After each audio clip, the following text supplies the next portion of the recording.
Well, welcome to Young Voices of the North. This is a podcast about and by young people who live in remote northern Canada. We're based out of Christchurch in the Paw, and Rob Hellstrom and Bob Dawson have been kind enough to set up our equipment and are mentoring us in all things tech. Today's topic is about identity, and Owen Daw and I are joined by Arlo and Jo, who are some very interesting young people in northern Manitoba. Hello. Hi. Hi. Okay, so Arlo, I've known you for about 3 years. Jo, don't know you very well, but you've been around with Roadrunners in school and everything. And so I invited you guys here today to talk about your identities, what it means to you to express yourself the way you do and how you want to, and just what that looks like and feels like for you guys. Yeah, thanks for having me. It's great to be back up north. I missed it. I don't know what to say. Yeah, I'm really grateful to be here. Thank you so much.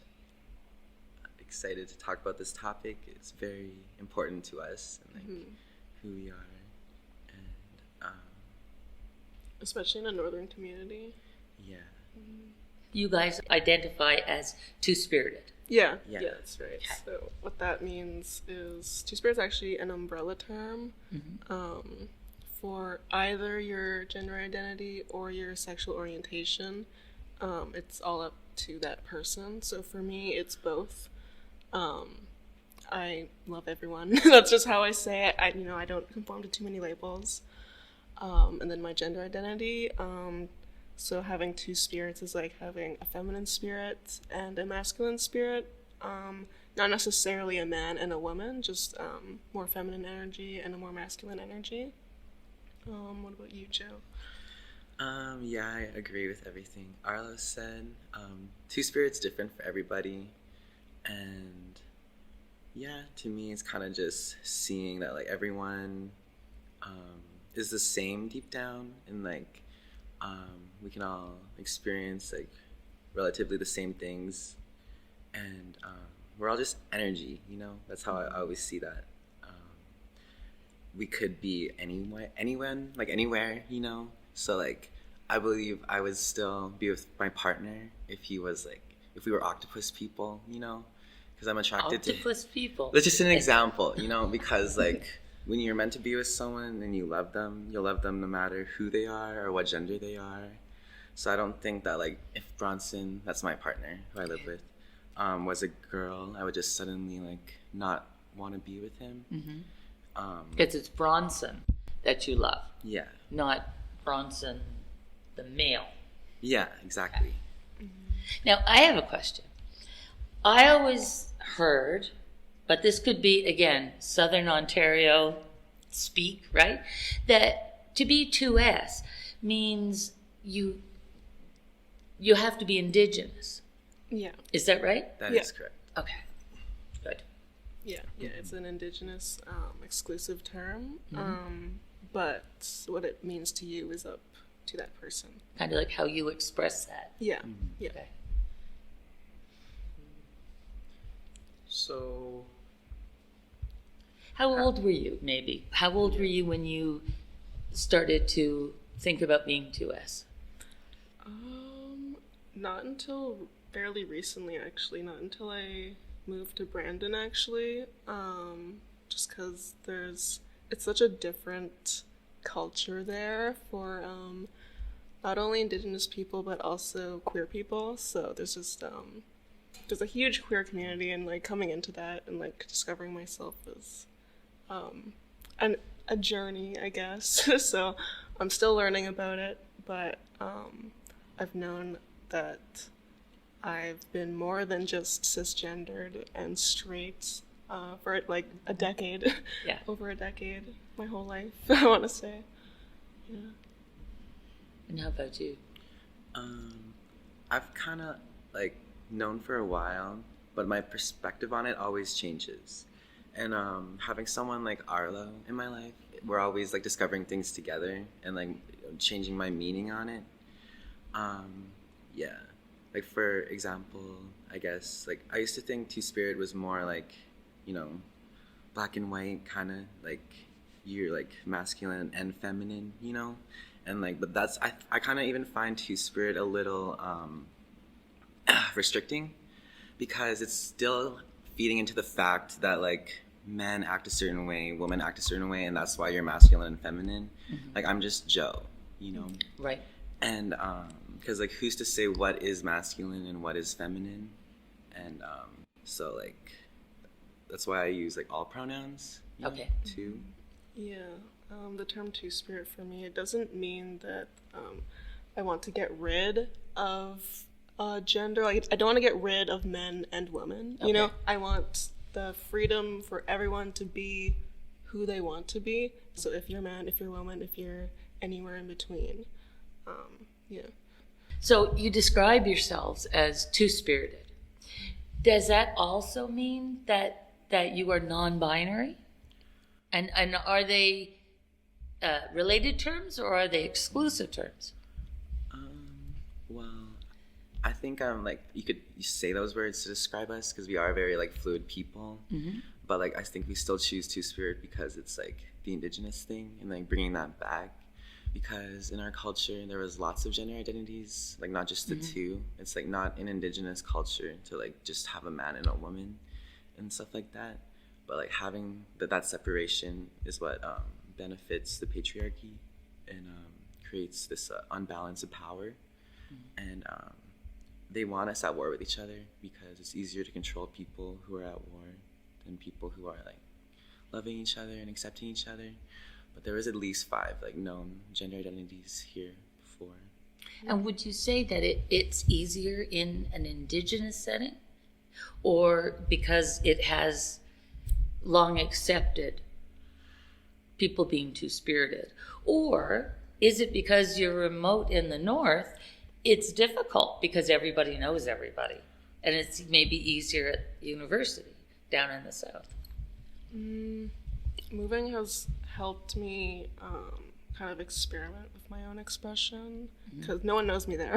You know, I can be who I want whenever I want. Especially around Jo, we're always learning new things, doing new things, and just having conversations about our identity, helping each other grow.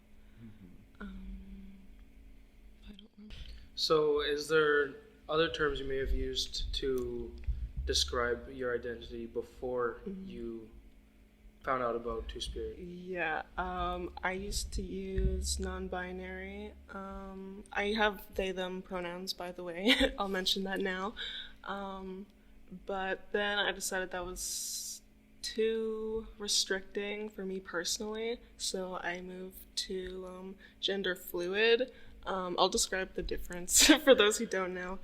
Non-binary is I don't feel like any binary gender, so It's not either or. yeah, it's not either or this one or this. Yeah, exactly. And fluidity is fluctuating between that spectrum.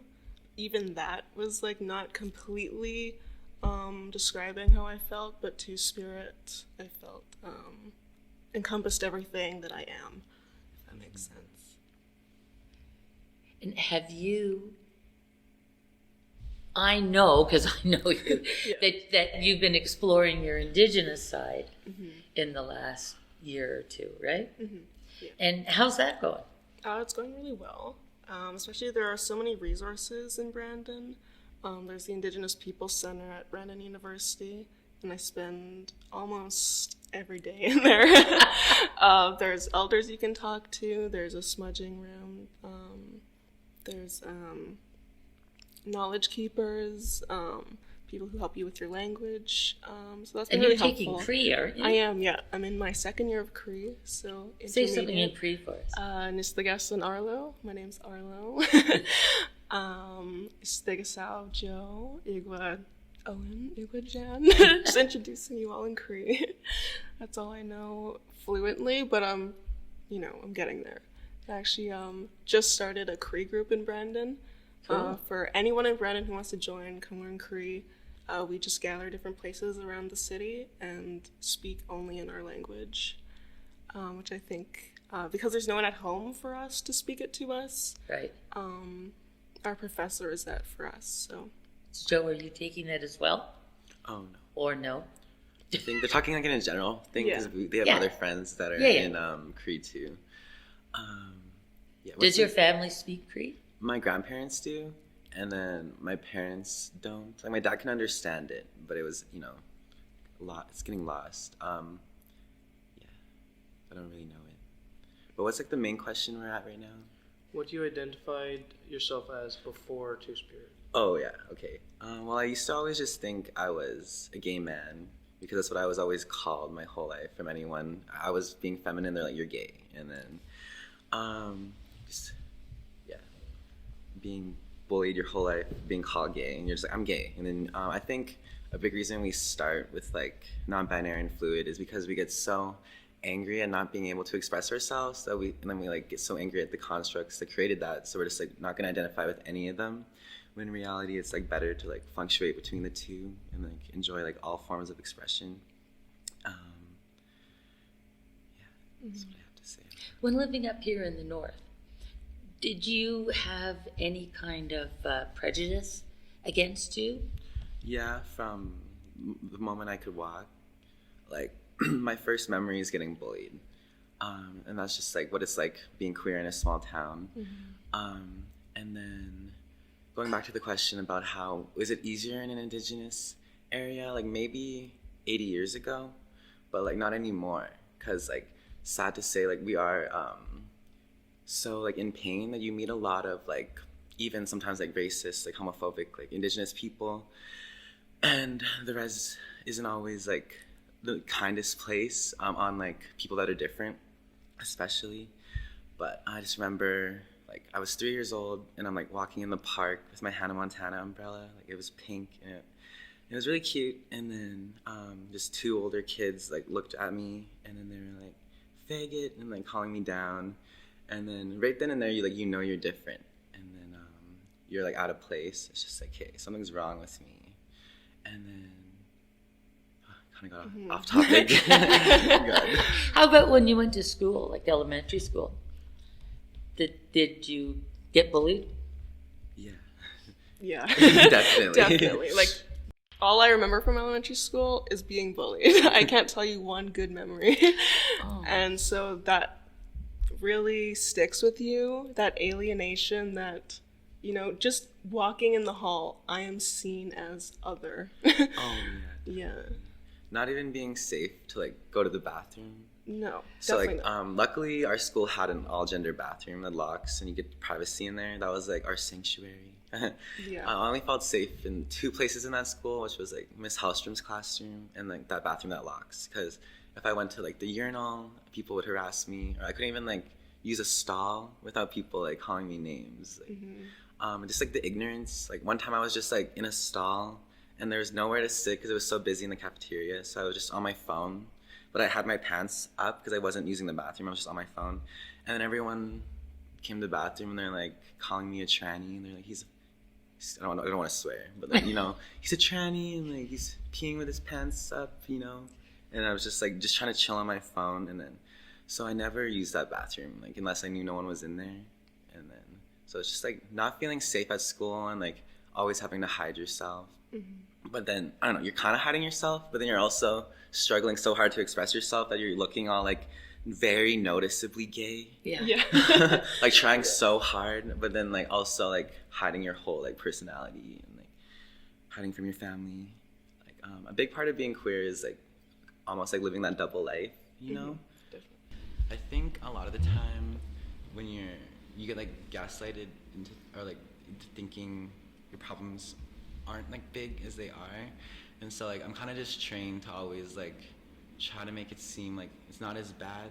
So like, but it was really hard on like, I just want to clarify that it was really hard on queer people during the pandemic, because like sometimes your only safe place is school, like with your friends, like not necessarily the classroom or like the hallways, but just like your friends, those are the little 15-minute breaks you get with them.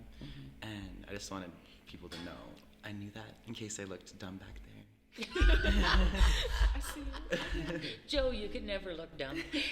But I'm just like constantly always trying to like shrink it, and when it's like a big problem, you know. I think you showed tremendous courage for so many things, because identity is really important to your age group. This is where you start to come into coalescing all these influences that you've had up to now. So I think, one, you show tremendous courage to have kept true to yourself in spite of all that bullying. Tremendous courage. And then to go on and, go to university, which is a whole new setting. And again, you're being true to who you are. And I think you guys show just tremendous courage. You're real role models for young people, especially young people up here.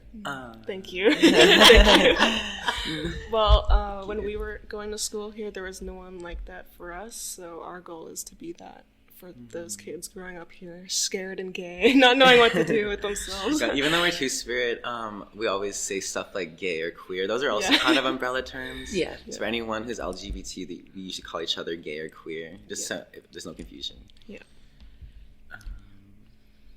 What's the question? Yeah, I don't I'm like shy. Just tell us more about your experiences, and tell us, how does it feel to go south?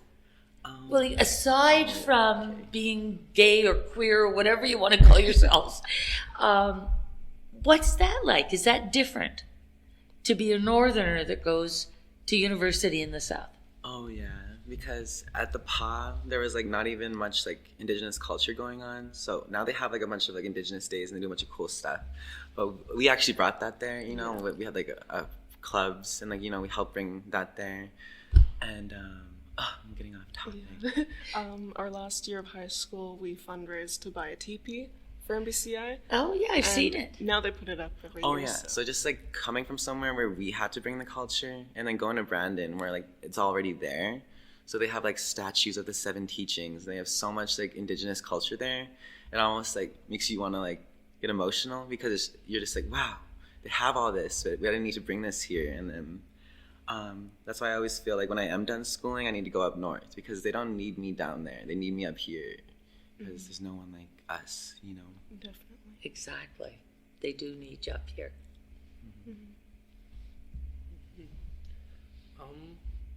So what else? What have we not touched on that you want people to know? Maybe we could talk about like dysphoria. Oh yeah. Good idea. Yeah. So like a big part of like feeling like you're both genders and like being born with only one of them is you're always feeling like something's missing or like something's wrong with you kind of, and you're always thinking something's missing in the mirror. And Arlo's actually helped me heal my dysphoria so much because like Arlo is like Two-Spirit, but like born a woman's body, and I was born men's body, and I'm Two-Spirit. And I always thought like, oh, if I was like born in a woman's body, I'd never be insecure, I'd never be dysphoric. But like Arlo's like the same as me, and they're also insecure and like dysphoric, and like they have moments where they wish they looked more masculine and broad, and I wish I looked more small and petite. But then there's other days I'm grateful I'm broad, So it's just like you learn to just be grateful for what you have and like your body and how amazing it is, and like the blessings it like brings you, But it still is a constant struggle, feeling that way. You talk about blessings. What role does faith have in your life? And I'm not going to pigeonhole you in, Anglican, Roman Catholic, Baptist. Yeah. What role does belief and faith play in your maturation? Do you want to go first? Still thinking. Okay. For me, I only put like faith in the things I know for certain. Like I put faith in love. I believe in love, and like I always like pray for stuff like that, and like the more I appreciate it, the better it goes. So like I always have faith in that. I don't know. I can't say I decide like anything because I didn't die yet, but I do believe there is like a creator or a God, and that it's like all technically the same thing. Everyone's just like the same thing, just a little different. But it's all kind of the same thing, like creator, like love, like be grateful, type of. and then we'll know one day. Like, I do believe, like, love lives on. You don't, like, feel the way you do, and then it just ends. Like, I think I'm going to see my family one day. I hope so. Yeah, I do have, like, faith in, like, my life, and, like, that there is life after death. But I think the most important faith is, like, the faith you have, like, when you're living, you know, and, like, having, like, faith and love and stuff like that. But if we're talking about past faith and, like, how it affected me in, like, my life, well, right from when I, like I said, that memory about getting bullied, I remember coming home that day and my parents wording it in a way that made it sound like it was wrong. And, like, they're completely changed and, like, transformed and accepting now. Like, they're always at the pride parades and, like, they're the best. But at first, like, it wasn't their fault they were that way. It's just because, like, the ignorance in the community and, like, you know, dealing with the trauma. Like, they couldn't, you know, in lost ways like that. But, yeah, it's just when you're told right away that, like, the way you are is wrong, kind of, you just start feeling like you're a mistake. I used to be really into, like, the Christian faith because that was, like, my granny's faith, and, like, she always, like, really, like, always talks about it, and, like, I think it's beautiful in the way, like, I've seen, like, it's done for people and, like, how it connects them to, like, God and, like, their faith, and, like, you'll meet Christians and, like, sometimes they're, like, the nicest people you'll ever meet and, like, stuff like that. Like, when I say Christians, I'm, like, talking about Catholics too. I'm not excluding Catholics. Yeah. Like, you know, but, like, for me, just, like, a lot of times I felt like I was God's mistake. Like, I went to Bible camp, and I loved Bible camp, like, so much. And my counselor, I asked her, I was like, am I allowed to go to heaven if I'm gay? And then she said, I don't think so, but you should have a good time while you're here. And I was like, what? And I was just, so just, like, looking at the sky and, like, thinking I was, like, a huge mistake for years. And yet you've got great faith in yourself. Yeah. Well, like, You overcome a lot. Yeah. I don't know. I try to, like, God, sometimes it doesn't seem like it, but I have faith in myself. Everybody has a little bit of imposter syndrome, which, you know, for those who don't know, is when you feel like I'm not quite the right person for this job, or I can't do this job, and I'm faking it. So I think everybody that I know of, at least in you know, Western world, has a little bit of imposter syndrome anyway. But I imagine that must have been hard for you guys to overcome. Definitely. I have a complicated relationship with faith. Still, it's a journey for me, just because of my past experiences. Did you get a hard time from your family when you were young? Or from your church? From the church, definitely. My family, it was more so, if we don't talk about it, it's okay. For a few years anyways, that's how it felt for me. But I remember really growing to love the church, and I was like, you know, I was like connecting with God. I was like, oh, I get it now. I get why people go to church. I get it. And then, trying to get too emotional when I tell this story, but oh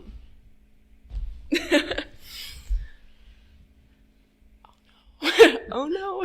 That's okay. Take a minute. Yeah. I just remember growing really close to the church community and making some really great friends. And the second they found out I was queer, it was like, wow, like, what are you doing here? Like, I got called disgusting, told to, you know, not come around anymore, so sorry. Oh, Arlo, I'm so sorry that you've been through this. That's so hurtful. So, for a long time, I was really angry at the church, not only for the homophobia, but also it really affected my family with residential schools. Christianity has just been really complicated for me. Right. Throughout my whole life, it's just affected my family in so many negative ways. So you had the intergenerational trauma going on. Definitely. Yeah. And then you throw on top of that this faith communities that dropped you. They just turned to you and said, like, you're not worth it anymore, cut and run. Full disclosure, I am an Anglican priest, as everybody here knows. And I just get so hurt when I hear these things. I'm trying to learn indigenous ways, because I think faith, it goes beyond any kind of, description of I'm an Anglican and this is, I'm all about the 7 sacred teachings and learning about the 7 sacred teachings and keeping those present in my life every day. I think we all kind of believe in the same basic things. Maybe not the people at the church you went to before. Yeah. But I think as humans, we need to believe in the, joy and humility and strength and all these wonderful indigenous teachings. We share them. On some level, we share them. It's been really empowering reconnecting with my indigenous faith, learning to smudge and pray to Creator. It's been really empowering knowing that, if I can't find a space in the church right now for where I am in my healing journey and journey with faith, at least I have that, And you always have a place. Always have that, yeah. You always have a place in my church. Yeah. Well, you know that. Yeah. Appreciate it. Yeah, it's never really usually a lot of the people who actually know about what they're doing with their religion. Like if you talk to someone who's actually knows a lot about Catholicism or Christianity, they're not going to be hateful, or in any way, because they know that God loves everyone. And there's actually been a lot of mistranslations in the Bible. Yes. The Bible, the big verse that everyone says that makes being gay wrong is that man shall not lie with man, but it originally said man shall not lie with boy, which means don't be a pedophile. Yeah. So so much hate is being caused over a mistranslation, and I don't know, it kind of feels intentional. Yeah. So, sometimes there's a lot of mistranslation, because you got to remember too that it started off in Aramaic, and then it was translated to Greek, and then it was translated to Latin, and then it was translated to French, and then it was translated to English. Yeah. And not only is our English a moving target, like we talked about before, that languages evolve. So our English is a moving target, but so were all these other languages that the stories, the Gospels, were transmitted through till it finally got to us. So, yeah, I think the church is beautiful and stuff like that. I just feel more spiritually connected in a sweat lodge. Tell me about the sweat lodge. What's that like? It's basically forced meditation, because you're forced to take such big deep breaths of hot air, and then it's really can be just really a good place to calm and refresh too. A big misconception is that you're always gonna have a huge spiritual experience when you go, and that's what I thought. I was I'm gonna go in there, I'm gonna see spirits, and then sometimes you just go in there and you just leave really relaxed and you've let go of all your negative energy.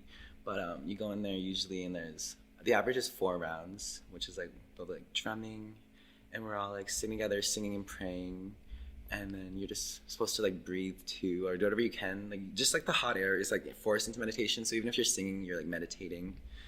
And God, powerful things can happen in there. Sometimes you go out feeling like a different person.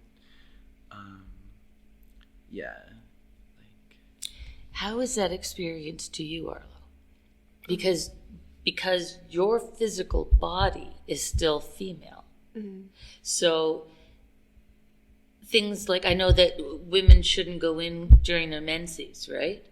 So do you feel that it's impinging on you, the female body? Yeah. Or what's your experience? It can definitely be frustrating when I can't control the body I have, but I control how I feel about it and how, I can tell people who I am, but, at the end of the day, there are some sweat lodge keepers who are very traditional. But I've been lucky to have Barb, who is our sweat lodge keeper. She's very open, very accepting, and the women are supposed to wear ribbon skirts into the lodge, and they're supposed to sit a certain way. And there's lots of different rules you have to follow, specifically for women and specifically for men. So that must be very it's difficult. Very, like, Yeah, like we love the indigenous culture, but like just like all traditional ways, it can be very like separational sometimes. And I don't really like that. They like let me wear a ribbon skirt, which is awesome. Like I know, I just made one. yeah, I went to a workshop that I learned how to make one. So I chose to put the ribbons were each of the colors of the 7 sacred teachings on my ribbon skirt. So you've got to wear a ribbon skirt in there? Yeah, but then there's certain things they won't let me do. So like, and sometimes it's not intentional, but it can feel like disrespectful to your gender identity. So are they assuming you're just a man? Like they'll let me wear my skirt, but then when it comes to the ceremony, they won't actually let me do the woman things. So that's where it feels kind of like, oh, you're still seeing me as just a man. You don't see me as like this identity that I am. Cause like I went to a ceremony and they said I could come to it. They said it was a women's ceremony and I felt so special. I was allowed to wear my skirt. And then every single person got to do this special part of the ceremony except for me. Like I was like the only one on the side. Like everyone was like tying like this yellow ribbon and like doing all this cool stuff. And I just like have to watch and like I get left out for the whole ceremony. They even do like a whole ceremony after where they throw the ribbons in the fire. And you couldn't participate in that either Yeah. because you hadn't done the ribbon. Yeah, it just feels like you're kind of like, not seen as who you are. But I know like that's where we come in. It was the indigenous belief that Two-Spirit people were brought here to like bring balance into the world. Yeah. And like there's an imbalance there. And like, it affects people like us and like so many other people. And like eventually it's going to change. Yeah, there's a lot of things that are like specifically for women and specifically for men where I'm like basically forced to do the women's activities where it's like, oh, I guess I'm doing this now. Or where some people can go into the sweat lodge with a ribbon skirt and not wear a shirt. I can't take part in both at the same time because the men aren't supposed to wear shirts in the sweat lodge. I can't just go up and not wear a shirt. Just wearing a ribbon skirt. Yeah, I can't do that, which can be really, it can be a trigger sometimes, just for that dysphoria. It forces me to think about my body in a box, if that makes sense. Yeah. Oh, it does. Yeah. Every culture, like, and religion has room to grow. No one's like ever done growing and learning. So like, just because like, they did have more gender identities doesn't mean there isn't like problems. And then this is us talking about the problems in the traditional ways, because there is still separation, and then just hoping to bring balance to that eventually. Sounds to me, Joe, that when you are done university, you would like to return to the north. Yeah, I want to spend like 2 or 3 years per reserve, and just like once I've made an impact move. So like maybe like spend a couple of years in Cormorant and then move once I've like brought some resources there, and then wherever they need me. And that's part of being a northerner, is to say some reserves are better run, some reserves are more open, and not just reserves, towns. I see pride parades and I see drag shows during Pride Month, and Lord knows during Pride Month I've got pride flags all over the church. But other than that, I don't see a whole lot of queer acceptance in this town. Now, I could be wrong, but tell me what your feelings are about that. I think it's going to be a long journey, but, doesn't mean that we can't start somewhere, you know. I remember when we would paint that rainbow crosswalk by Kelsey every year, or if they do it every year now, I'm pretty sure. But one of the first years, someone did a burnout on it, and then hate messaged me specifically. Oh, really? To say, go to hell, this shouldn't be here. And that's so, like, what is this adding to this community, you know? The first year that I put out the pride flags here, I would come back the next day and they'd be gone. So I went and I bought like a box load so that every day that they took the pride flags off the church, by the end of the day, they were replaced. Mm-hmm.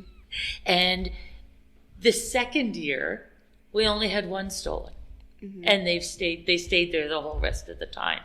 So I get the feeling like more advocacy, more exposure, and people will accept. Mm-hmm. But there's always going to be, and I hate to say this, but that Yahoo group that are kind of, traditional isn't the word. I think it's like they don't want to see outside of their box. Mm-hmm. I wonder if it's fear. It usually is, right? In that kind of situation. Fear that they don't want to look outside their box. Yeah, people are scared of things they don't understand, and so they act out. But I think persistence is the key. We will be seen, and you cannot hide us. You know, we've been here for 18 years, 19 years, and we're going to still continue to be here. We can't, you know, we're not going to disappear one day. You know, you can't, I don't know what I'm trying to say. You sound like you're very interested in advocacy. Yeah, it used to be like my main passion, but then like depression and addiction. And then I just overcame one of my addictions. I'm actually about to be 7 months sober from alcohol next week. Congratulations. Thank you. It brought out the demon in me, and then I wasn't me on it, and then so I just had to. But that's besides the point. There's so many things stop me from doing what I'm passionate about, but that was my favorite thing to do, was like advocacy and speaking. But COVID has traumed me out so much, where I'm not the person I was. So like I used to be able to speak in front of big groups and compete and sing in competitions all the time, and like Owen knows, like being in Roadrunners, like we used to like have to swim in like tight spandex, like in front of big crowds, and like that's like brave to do that. Yeah, no kidding. But with, I quit Roadrunners, and like I quit, like, and then the COVID traumed me out, like not being around people for so long, that like I'm always shaking. Like I'll talk in class and I'm shaking now, when I used to be able to talk in front of big crowds. So like I'm still healing from COVID, like that isolation and the anxiety it brought me. Do you think that COVID and that isolation was any harder on you as a two-spirit person? Or do you think everybody, I'm going to say at least of your age, has been traumatized by COVID, really? Like everyone has, and like we've all missed out on a lot of things. Like the only way I could say like it's affected like me and Arlo personally is how like one of our like safest like places to go was like Camp Aurora, and it was like canceled every year, which is like a queer camp, like an LGBT camp. And every time we go there, it's like so amazing. We like cry when we leave. It was like the best time ever. Yeah. And then we never got to go the past 2 years. But like I don't think specifically LGBT people were like affected by COVID like more. Or do you think? I would say there's a lot of people, like you and I are blessed. We have homes that accept us. A lot of people can't go to a home where they can just exist and be safe. So I think a lot of people are affected by that isolation. Just not being accepted for 2 years of your life can be hard, but I am grateful that I was able to come out. You know? Came out during this time. Yeah.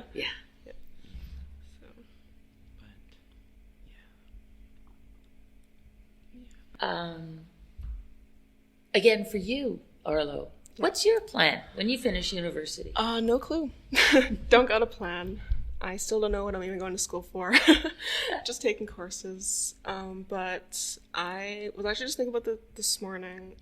I'd like to come back to the PA. Just because, you know, I want to be the person that I wish I had in the PA, you know, so whether that's Indigenous counseling for Indigenous youth or queer counseling for queer youth in the North, or both. I think that'd be really interesting. I think it's great. Necessary for youth up here. And like you said, Indigenous counseling and queer, I think that just opens the box. Or it will, because I can't see, it's not started yet, but it will with you guys, or it is started with you, and it just has to keep growing. Is there anything we haven't talked about? Another important thing to talk about could be the MMIW, like Two-Spirit movement. Wait, not everybody listening to this is going to know what the acronyms are. And that means like missing and murdered Indigenous women and like Two-Spirit people. So like MMIW is still small enough as it is, and like not enough people talk about it, and there's not enough awareness on it. But like Two-Spirit people go like missing just as much, you know, as like Indigenous women. But like it's like a lot less talked about, you know, and like not even put into the acronym. So like being like, I don't know, a lot of Two-Spirit people go missing, you know, but like if they're like specific, I don't know, it just feels like forgotten a lot. Why do you think they go missing? Well, like we're easy targets, you know, but like I don't know, I don't want to put any like boxes on myself, but like personally, like I'm more feminine presenting too, you know. So like if women are going missing too, it's usually like the femininity that's like going missing. Makes you vulnerable and going missing, and like what like a lot of predators are looking for. So like the more feminine presenting I become too, it feels like more of a threat I become, or like a target, because I get more like noticeable. I don't know what I mean by that, but like we're just not as much talked about. So like if you're like a woman or like born a woman, you're probably gonna get talked about more than like a Two-Spirit or like born a boy, like Two-Spirit person. Do you think that is too challenging right now to talk about that, or why do you think that Two-Spirit have been shunted to the side somewhat up until now? Just never being seen or heard.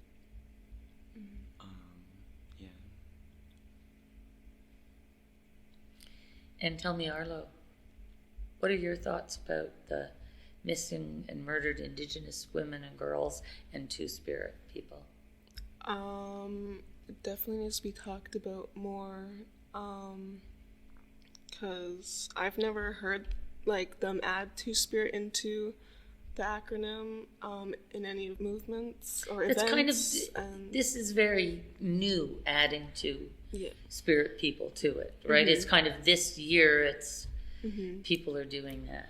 Yeah, it's new adding it in like the wording of the statement, but we've always been here, and so it's just that subtle erasure of Two-Spirit people that feels almost intentional, but it's just not feeling seen in our own communities, not feeling seen in other communities. It's really hard, but hopefully soon we will. Because like the whole movement's about being seen, and then like the Two-Spirit people aren't seen in it. Yeah. And then,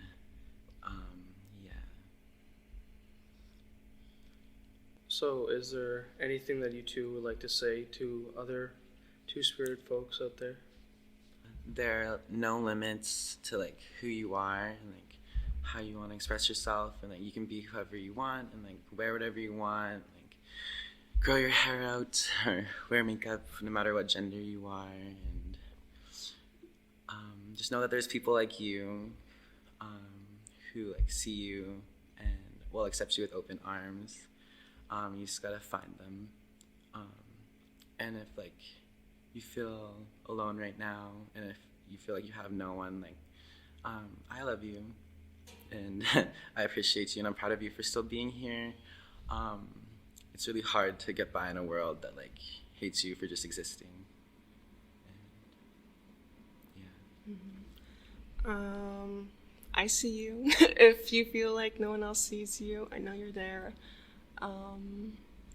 especially if coming from the north, it can be hard feeling like you're anybody because no one understands, but I understand. And as long as you make sense to you, that's good enough. Thanks for having us. Yeah, thank you so Great to be much. here, and I hope whoever needs to hear this will hear it. Yeah. And we're here. Thank you guys for coming. And that's all.